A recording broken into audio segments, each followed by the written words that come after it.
Okay, last class we have discussed about IoT case study, barriers, concerns, implications, then architectural overviews, right?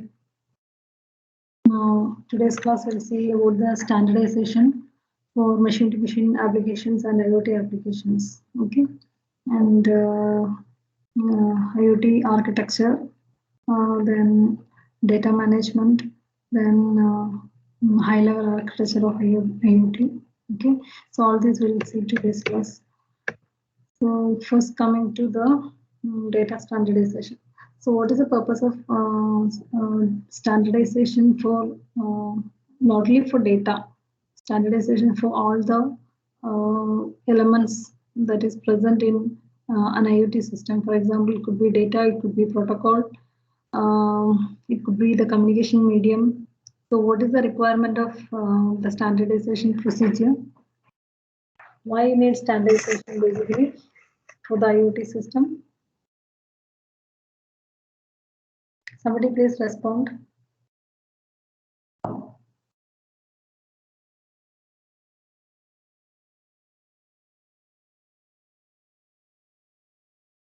Yeah.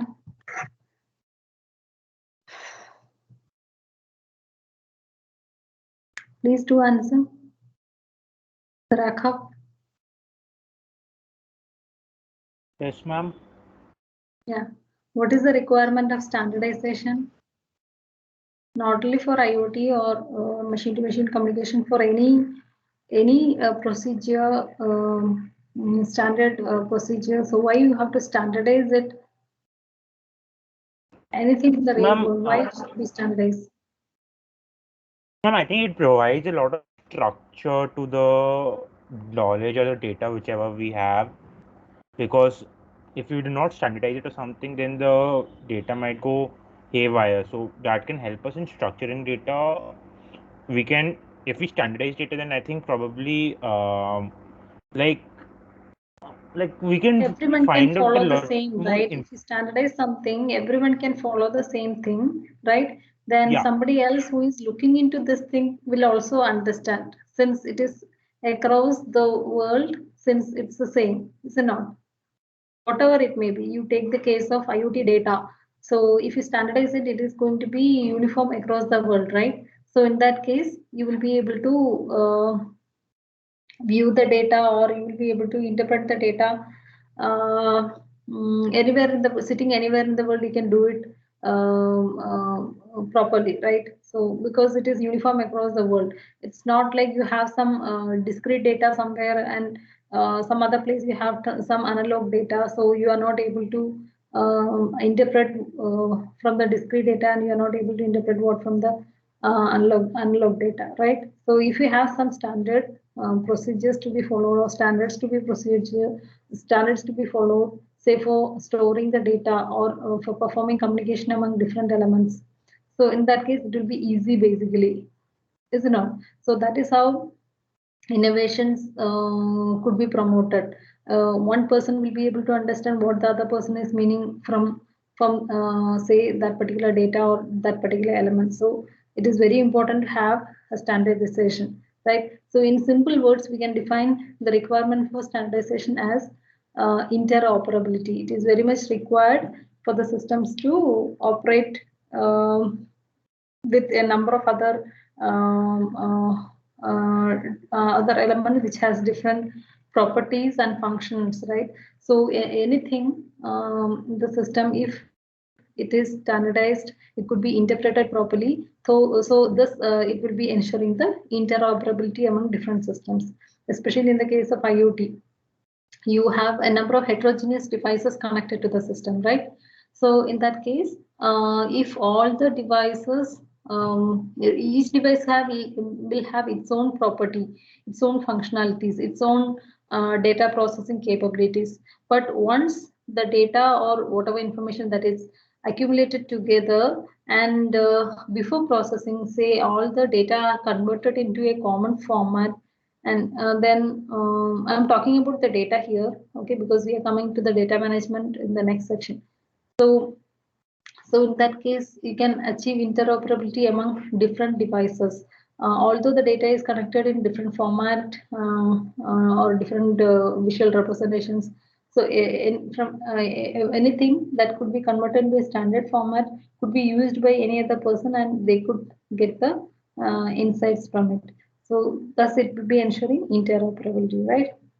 So that's the main consideration for standardizing the machine-to-machine and IoT systems. Okay, so there are many organizations that has come forward for standardizing. We see the regional standard, basically SDO represents Standards Development Organizations. Okay, SDO, Standard Development Organizations. These are basically special organizations or research groups. They are standardizing the activities with respect to machine-to-machine and IoT communication. Okay, so regional standards development organizations include the ITU, that is International Telecom Union, then International Organization for Standardization, ISO, then ETSI. ETSI is nothing but European Telecommunication Standards Institute.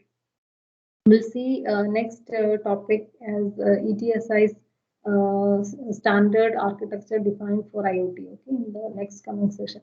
So these are all the organizations which are responsible for standardizing, say, the architecture of the IoT or data format, how it should be and how the data processing should happen, or standardizing the devices connected to the internet, standardizing the protocols available in the internet. So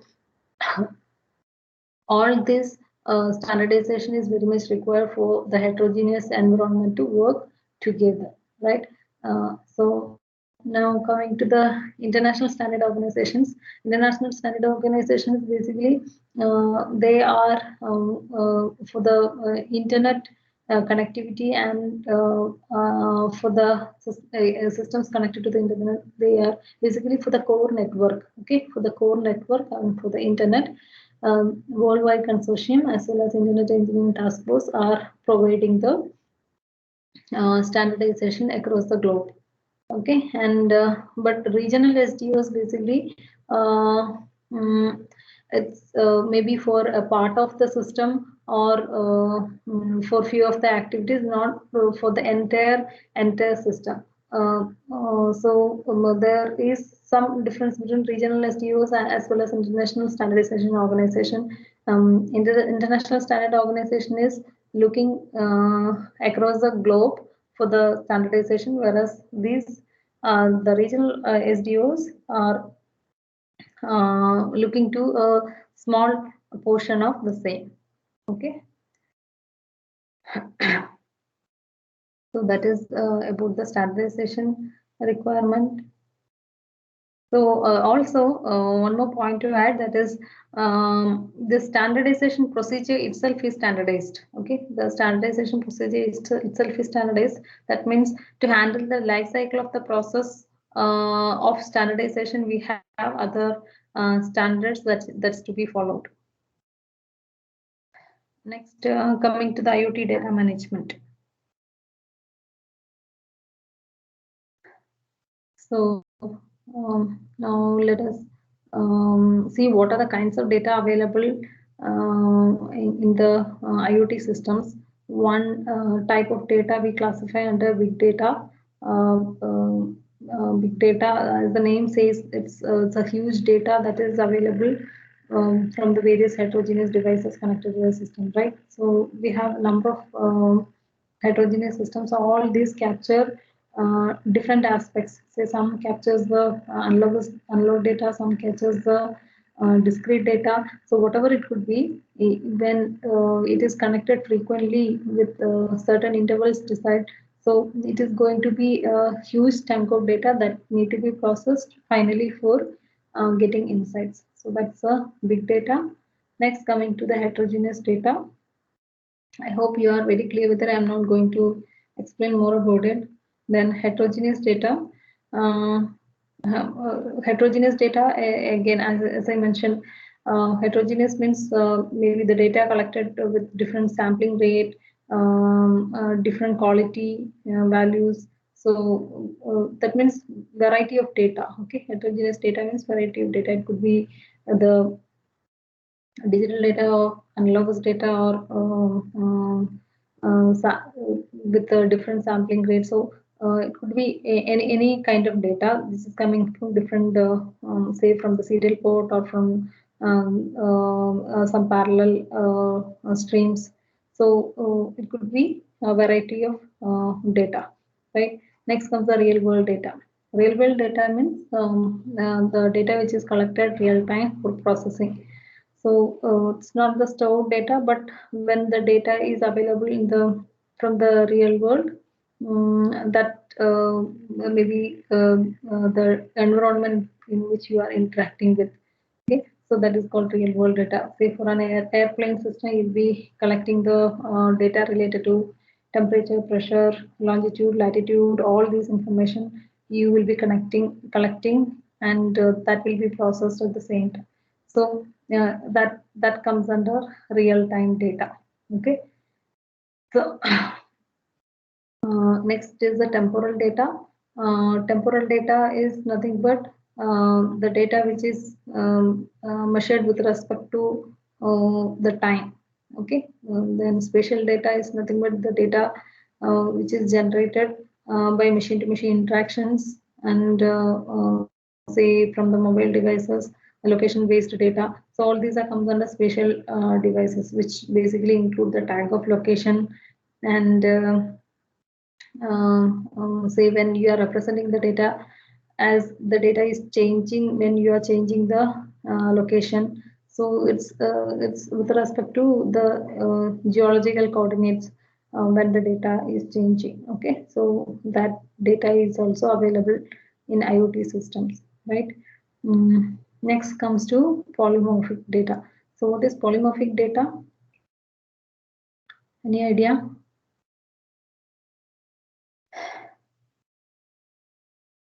Yeah, polymorphic data is nothing but data whose meanings basically when you are finding out the semantics of the data and to find out some of the insights. So that is called polymorphic data. Basically, polymorphic shows that it is a complex data and it includes many type of other data. Okay, which changes depending on the environment. Next, proprietary data. Proprietary data is nothing but some kind of monolithic applications. You generating different kinds of data which is available, and say when you are storing for a particular application a kind of data with respect to that application, you are processing the data and you are deciding the standards for the data. So that is a proprietary kind of data. Then security and privacy data aspects. So all these are major concerns of data management. These are the different kinds of data available: security and privacy data. That's the last one. So you are basically knowing what is secure data or private data, say users authentication or authorization information. All this comes under private data, okay, or secure data. So all this data, all this variety of data need to be processed, right, for getting insights in IoT systems. So basically, we have for the IoT data management, we are following these steps basically. One is data generation, which is when you are basically generating the data from the devices of interest, right? There could be various types of devices available. Some of the devices might be active device, some of the devices might be passive device. So we know what is active device and passive device, right? So when you are collecting the time for processing, and the device has the power to transfer the data from one module to the other module, that's called an active device. Say in the case of wireless sensor network, you are collecting the data from various nodes and you are sending it to a gateway, and then gateway sends it to the other network elements. So that's basically there exists basically active devices and passive devices. Passive devices are nothing but the devices has no capability of transmitting data or share their information related to the data or location of the device itself, for example. So all these are called passive devices because they don't have enough capability to transfer the kind of data they have collected, and along with the data collected, the rest of the information as well, it cannot transfer by its own. It has to be retrieved using other mechanism. Okay, such kind of devices are passive devices. So remember that in the data generation part, you have to basically understand what are the devices which are generating the data. Okay, and how the data is basically different when compared to the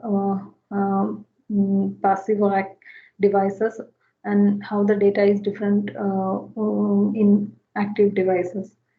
Okay, next comes the data acquisition. So data acquisition part, as I mentioned, devices basically collect the data, send the data actively, or it could be retrieved from the passive devices, right? The data acquisition systems basically retrieve the data by means of communication channels, okay, or we can say the communication devices that they have, which follows different technologies. For example, data could be transferred using wired links or wireless links, right? Say in case of wired links, you can use the digital subscriber lines or any OFC mediums to transfer the data.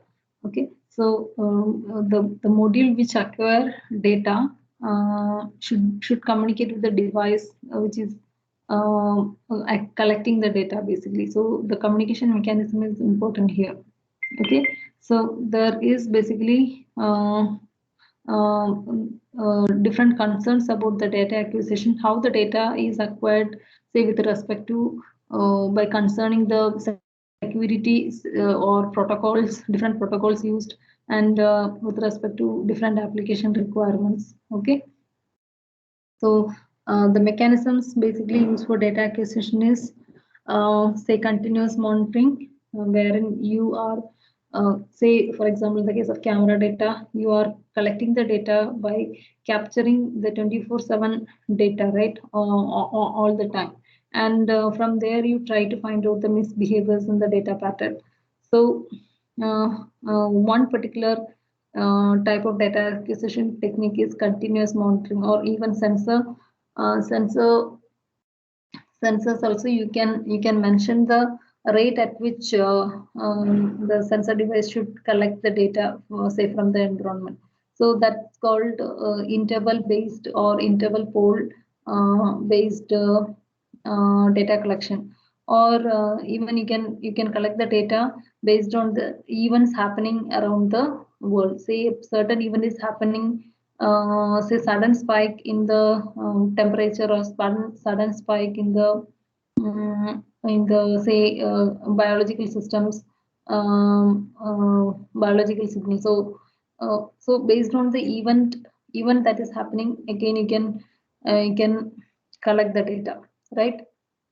So basically, data acquisition speaks about the frequency of acquisition of data, okay, depending on the application requirement. So it could be continuous, it could be interval based, or it could be event based. So whatever it may be, it has to be collected and transferred from the device, and it should be transferred to a data storage medium, right, for further processing. So that's about the data acquisition part. Okay, next comes the data validation. I hope you're following. Any doubts, please you can ask me to stop. Now, what about data validation? Data validation, usually you are performing data validation for several reasons. do you mean by data validation? Data validation is all about the correctness of the data, right? Correctness of the data, or meaningfulness of the data, right? So basically, you should follow some of the rules, or you should follow some of the semantic annotations, or you should follow some of the logic, say in the format of data. And that's what I said. Standardization is very much important, and based on the standardizations defined, you can find out what could be the format of a particular data. If the data is not in this format, convert from one format to the other format. So basically, in order to check find out whether the data collected is correct or meaningful, you have to go use a number of validation techniques. Okay.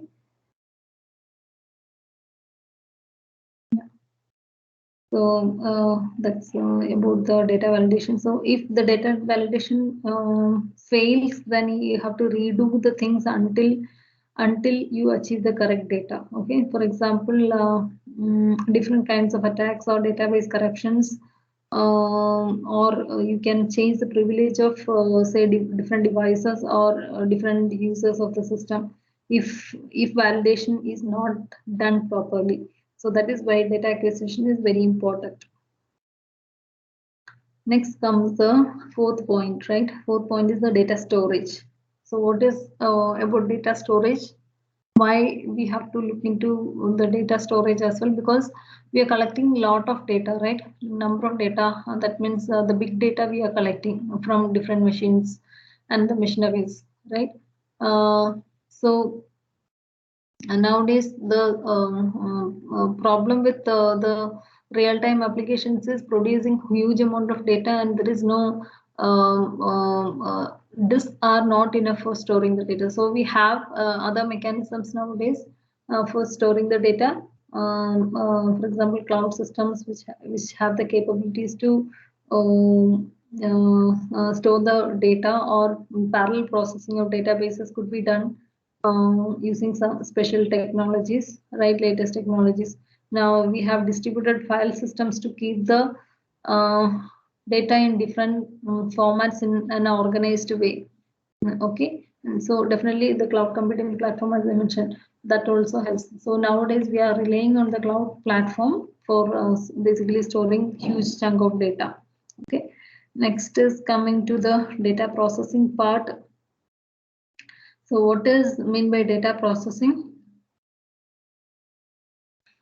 Processing is whatever data you have collected, you are going to work with that data, right? You are going to work with that data, and you are going to get insights from the data, and maybe you are going to enhance the data, and you are going to store the data again for future needs. And processing basically, when you say processing, for example, it could be normalizing the data, or estimating the value that is missing, or reordering incoming data by adjusting the timestamp. So those are all called some of the processing operations.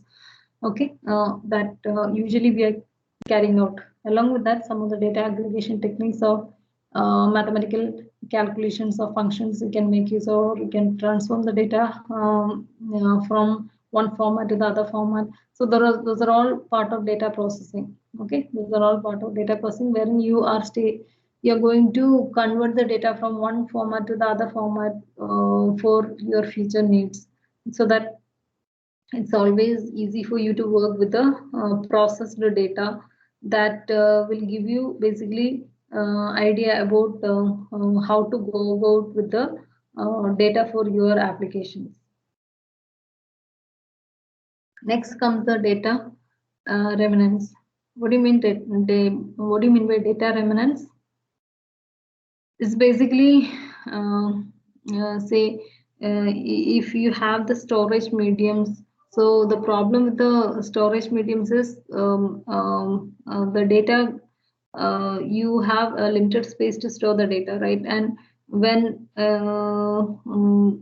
the requirement comes, you are going to use more number of storage devices, and finally, whenever you are not requiring the data, you may have to destroy that device, right? Say this power magnetic tapes that you have to destroy, or you have to rewrite it.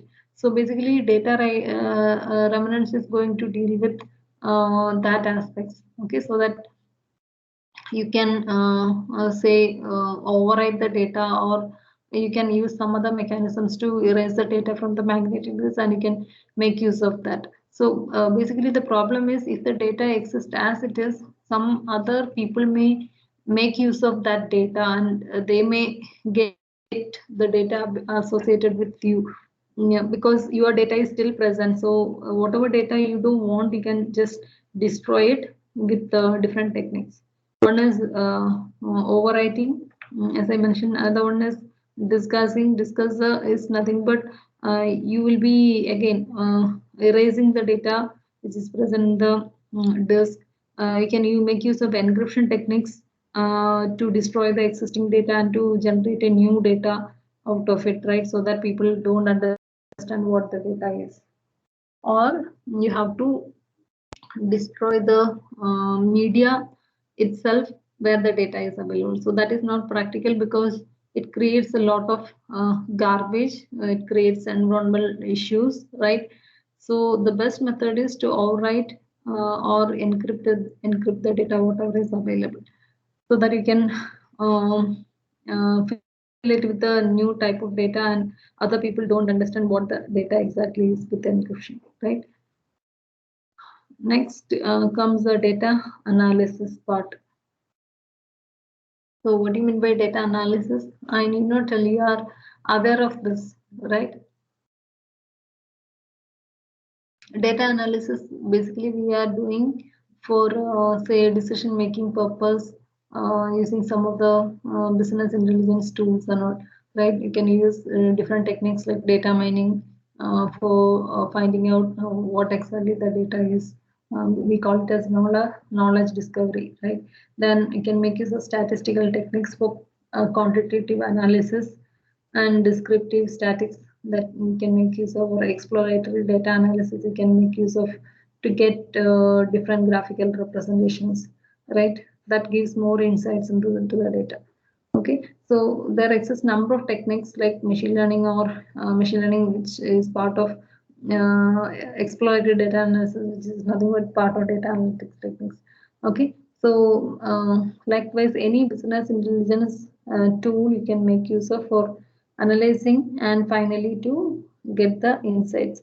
So IoT data management basically focus on all these aspects, wherein you from the beginning, where the data generation starts till you get the insights from the data, how to go along with the processing of the data, how to store the data or validate, or how to manage the data when it is to be stored in some kind of application. So all these will be dealt by IoT data management. So we have seen what are the different kinds of data the IoT systems are using, and different data management aspects related to data generation, acquisition, validation, storage, processing, governance, and data analysis. Okay. So please read the textbook. I have not included the explanation in here. Can make use of the textbook. Okay. So next comes the European Telecom Standards Institute (ETSI's) architecture for IoT. Okay, same architecture is applicable for machine-to-machine communication as well. So, broad view of that. Here you can see basically this is basically this has two sections. One is the device and gateway domain, and another one is the network domain, right? So you can divide this IoT high level architecture into two sections. Basically, one is towards the device side, okay, towards the device side. Another one is the network side. So on device side, when I say, it starts from the physical devices that you use for collecting data. Okay, so and in, say, you have a small, you can have a small local area, and when you are basically transferring the data for further processing or for the data management, or for further insights, you can uh, send it to the core network. Okay, so via some mechanisms called gateways, intermediate elements, right? Basically gateways, and you can transfer the data to the network and get the utilize the features of the network, and later you will be able to access the data from anywhere, or get the insights from the data, or you can store the data in the cloud. So for different applications or different purpose, you can just transfer the data from devices to the network side. Okay, so basically what I mean to say is, you have two sections. One is the device and gateway domain in the IoT architecture. Another one is the network domain. Okay, so let us see what are the um, uh, device, machine-to-machine devices that are available. Okay, machine-to-machine devices that are available basically has say any kind of sensors or power source or actuators, or you can call microcontrollers, or any device. Okay, which is capable of generating the data, is a basic machine-to-machine device. Okay, now these devices basically, as I mentioned, can transfer the information directly to the network, or you can transfer through different means. Okay, directly you can place the data to the network, that is using direct connection, or through different gateways. Why these gateways are used? Anybody? Please answer. Why these gateways are used? Basically, gateways will help you say whatever protocol you are following in this, your own device side or network side, your network side, say your local area network side, whatever protocols you have, that might not be supported by the, say, the your network domain. So in order to have or different devices follows different protocols. It has different services available from your local machine will have different protocols when compared to the other devices which are available in the network. So in order to have a communication between two devices, they have to follow, they have to be converted in from one format to the other format, right? So protocols and APIs could be used for performing such activities. Okay, so gateways functionalities is basically to convert the information or data from one protocol format to the other protocols. Basically, make use of, we can make use of routers as well, or specialized gateways we can make use of. Some routers perform this operation, some of the routers act like a gateway, or we can make use of special devices which act as a gateway. Okay, and now one thing that you should remember about the devices that is available is, these devices basically should be registered to the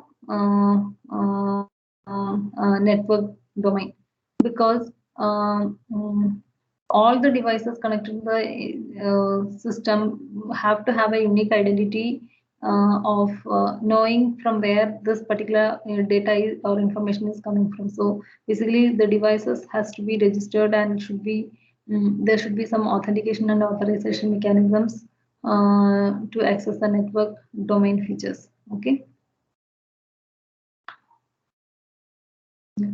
Next comes to the gateways. Gateways have machine-to-machine gateways have basically, as I mentioned, it's a protocol translator. Say for example, 802.154. So that is the lower Bluetooth, if I remember, to some cellular network protocols you can transfer, say some lower Bluetooth application to some cellular information. If you want to transfer, that should be used for the protocol gateways should be used for converting that. Okay, or Zigbee gateways basically helps the conversion of Zigbee to Zigbee IP. Okay, that's a new version wherein you have Zigbee IP, which follows basically the IP version. Okay, instead of having Zigbee application which has very limitations with respect to the machine-to-machine communication, we have now Zigbee IP. And similar to that, you have some the protocols that transfer from the local protocol, say constrained application protocol to HTTP protocol or REST. So we can make use of all this and can transfer this data from one format to the other format. Okay. Now coming to the network domain. So that is this part. So we'll come back to the machine-to-machine service capabilities and applications. So what is this machine-to-machine service capabilities and machine-to-machine applications? Yeah. Any idea? What could be the functionality of machine-to-machine service capabilities? And these are basically interfaces. Okay, we can call it as interface, which is which uses the services from the core network functions. And basically the idea behind this is these service capabilities will be hiding what kind of complexity this network domain has. Okay, the complexity of the network domain will be hidden from your device and your local network. So we can make use of the services and all. So this machine-to-machine service capabilities basically provide the system to make use of the services that are available from the network domain. Okay.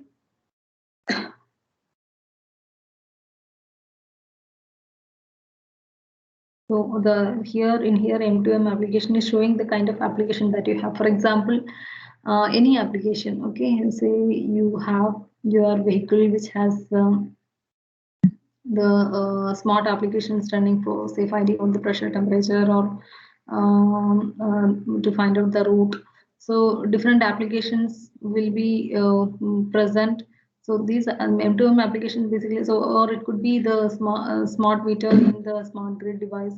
So it could be any application that is making use of the services and getting the services from the main network domain. Okay, so that is what is this machine-to-machine some service capabilities and machine-to-machine applications shown in the gateway. Okay, so that is about the device and gateway domain. Now, coming to the network domain, basically now we can see here this access network, right? So what about this access network? What is it all about? Access network is nothing but your mobile access, mobile cellular network. Okay, mobile cellular network itself is the access network. Or it could be the digital subscriber line. If you have nowadays, we're not using all this. We are just using the wireless connectivity, right? So it could be the optical fiber or cable, whatever you have, which is connected, say your home network to the main core network. So access network basically the towers and the rest of the devices which are capable of providing communication capability for your local network to the core network. And yeah, next comes the core network itself. Okay, core network basically the core network is the one which is nothing but the backbone of the entire internet application, right? So this core network in the previous case I mentioned that this core networks, basically the standardization procedures all done by third generation partnership project 3GPP. Okay, 3GPP. So this is a core network which is the backbone of all the network domain, which is providing all the kind of services. Ultimately, everything comes to the core network. Okay, from where you get the data to any other device or network, or you can process the data by putting in any kind of storage platforms. Okay, so that is supported by the core network. Okay, so the basic functionalities of core network include one is the IP connectivity, then services and network control, then interconnection with other networks, and then the functionalities related to roaming. All these are part of a few of the functionalities. It's beyond that, a few of the functionalities of the core network, what we have. Okay, so I hope it is clear. So like machine-to-machine applications and service capabilities, you have here as well machine-to-machine services capabilities and machine-to-machine applications for the devices and services that is to be accessed from the core network. We have the rest of the components as well. Okay, next comes the management part of the same. Management part of, say, the network management functions are capable of handling the core network and access network management functions. Okay, this part network management. So that is why it's covering these two block, core network block and access block. So what is it basically about? Management part, right? Management part of the network. And what about this? This is the M2M management, machine-to-machine management part basically. Okay. Yeah. Okay. So remember that this M2M management functions are also present for this M2M area network as well, your local area network as well. Machine-to-machine management functions and machine-to-machine network management functions are also available here as well for devices and the application. Okay. That's about the functionalities. If you have any doubt, you can ask. There basically there access different kinds of management activities. If you ask what could be the management services, machine-to-machine services that are available. For example, it could be the security part. One could be the security part of the same, wherein say each device will have its own identity, and each device information could be available. Say you can read it as a URI or URL. Okay, each device you can access through an URL or URI. So security of those information could be provided by the machine-to-machine service capabilities. Similar to that, you have machine-to-machine authentication servers as well. Okay, authentication servers are basically used for, say, for accessing any device in a secure environment or trusted platform. You have to make use of different kinds of security keys and some of the configuration information, right? So basically, machine-to-machine management functions provide this security functionalities, or say authentication servers or configuration information of how to establish or how to transfer different keys from one device to the other, one element to the other element. So all these will be dealt by the service capabilities in the network domain. Okay.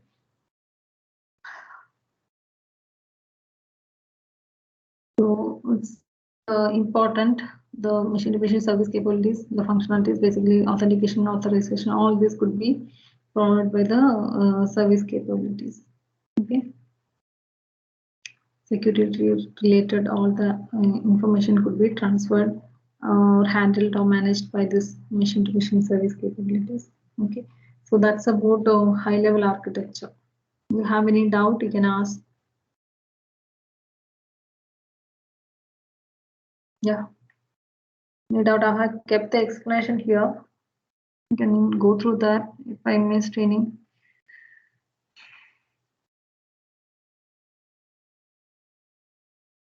Please ask doubts if you have any.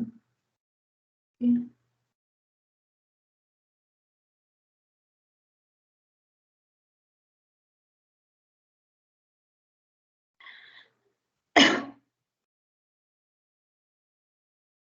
No doubt so far.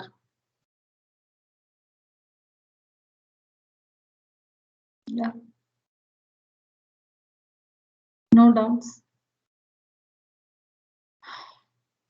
Okay, then I'll continue with the next topic.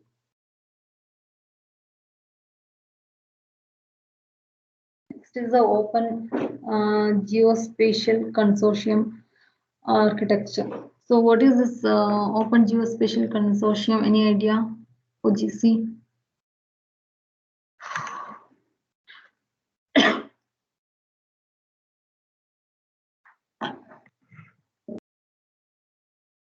Open Geospatial Consortium is basically collaboration of number of companies or agencies, or it includes universities. So it's basically what it does is it does the standardization. Okay, standardization with respect to the geological information that is provided by the web. Okay, so you can call it as location-based services. Whatever geological information-based services that are available in the web is called location-based services. Okay, so we have the standardization procedure using Open Geospatial Consortium. Now here, in case of IoT, what is its important? If you ask, you are collecting a number of informations, say say your internet application or your home environment, all the information whatever is collected could be transferred, and how this information could be standardized and this information could be handled at one place, and how we can make reuse of these information to get insights after storing and or after a long time. So that could be done with the help of a standardization procedure, right? People can make use of the same data later for getting more insights. Maybe real time you can produce insights, or at later at some point of time you can make use of the same data and find out what was the situation in the past that you could find out from already existing data, right? So here, Open Geospatial Consortium architecture basically provides the standardization activities with respect to the sensor data. Okay, for that we have a number of activities. Okay, some of the activities are called uh, uh, operational maintenance, operational measures, and sensor observation services and sensor planning services. So basically, this is all about how you configure your sensor, how you get the data from the sensor, and how you store the data, and later how you make use of the data. Okay, it's all about that. Okay, so we'll see the architecture. Before that, we'll see the sensor web enablement. Sensor web enablement SWE is basically a domain working group which develops standards for sensor system models and sensor information models. Okay, so we are going to focus on this, how the sensor system models and sensor information models are present here to manage basically the sensor data. Okay, so the functionalities include basically discovery of sensor systems and observations that meet the application's criteria, right? Next, discovery of sensors capabilities and quality of measurements, then retrieval of real-time or time series observation in standard encodings, and tasking a sensor to acquire observations and subscription and publishing of alerts to be issued by sensors or sensor services based on certain criteria. So all this comes under OGC SWE. So the SW contains these following standards. One is Sensor ML. Okay, so what is this Sensor ML? Sensor ML is nothing but the sensor modeling language. Okay, Sensor ML is called a sensor modeling language. Basically, see, whenever you are making the observations with respect to the sensor data, you have to have some standard using which you can record this information, or you can put the same information in the same format for different variety of information available from the sensors. As I mentioned, it could be the digital information or it could be the discrete information, whatever it may be. You store it in the same format. All the information coming to the system, you store it in a common format, right? So that's using some sensor modeling language. Okay, sensor modeling language. Also, there are transducer modeling language TML, which includes a model and XML schema for describing the sensors and actuator systems and the processes. Okay. Next comes the observations and measurements, which is again a model and XML schema for describing the observations and measurement for the sensor data, which is called as O and M basically. Okay. Then common data model for describing the lower level data models. Say you have some data in serial format. Say you may have to convert that serial data into parallel data. So this will help the data exchange between different systems basically. Okay. Next comes the sensor observation services. We'll see what is sensor observation services in the architecture. You'll come to know that. Okay, which is service for requesting, filtering, and retrieving the observations and sensor information. Similar to that, you have sensor planning services, service for applications requesting for user-defined sensor observations and measurements and acquisition. So we'll see what it is. Okay, sensor observation service and sensor planning. It will be more clear when I show you the architecture. So I can show you. This is the architecture wherein you have sensor planning service, and here you have sensor observation service. So an application, any application could be requesting for the sensor data whenever, as I mentioned, the sensor, whatever application, say a sensor system produces a number of data, so it should be the sensors, all the sensors available, and the system itself should be registered initially. Okay. So the registration of the sensor system will happen in the something called as a catalog. Here you can see the block diagram catalog. Okay, so whenever the client, new client comes, it has to go through a sensor planning service, and from the sensor planning service to the sensor system, and if not registration, it has to be added to the catalog, as well as it has to be added to the sensor observation service. So that's what this sensor observation service and sensor planning service are. Okay, so sensor observation service, which is basically services for requesting and filtering or retrieving the observations and sensor system information. Observation in the sense whatever data you are acquiring from the sensor, and the information about the sensors itself.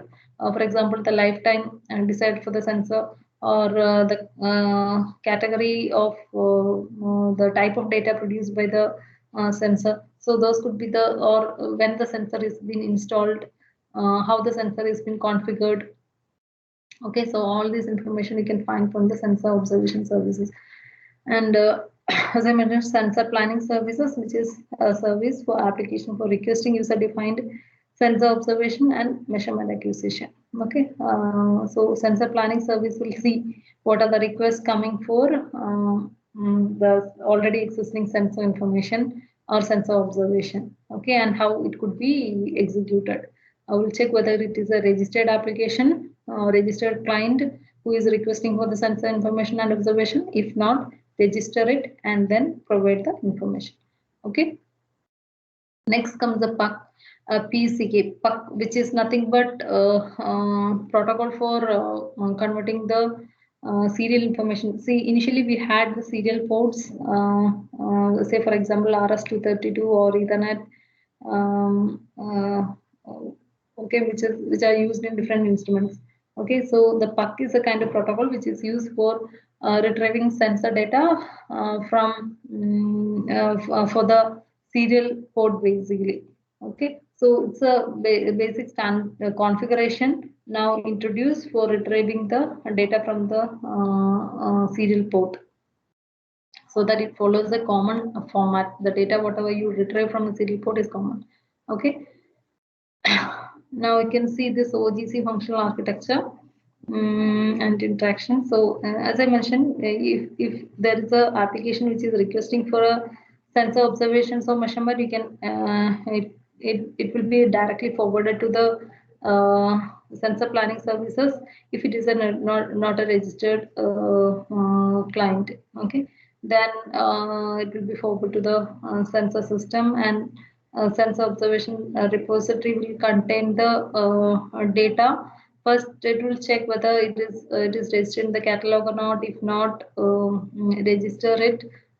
Then see what are the kind of they can see what are the kind of services available.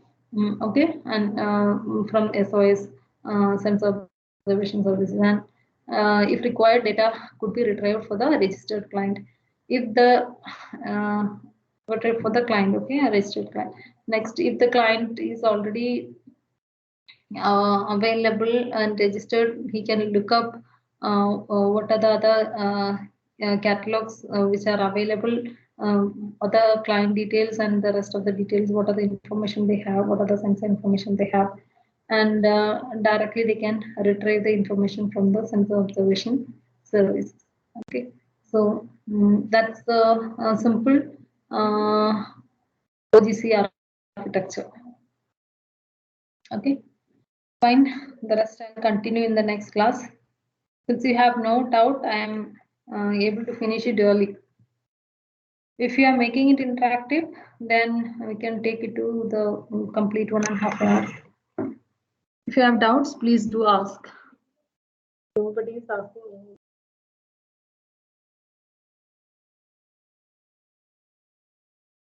Any doubt you have?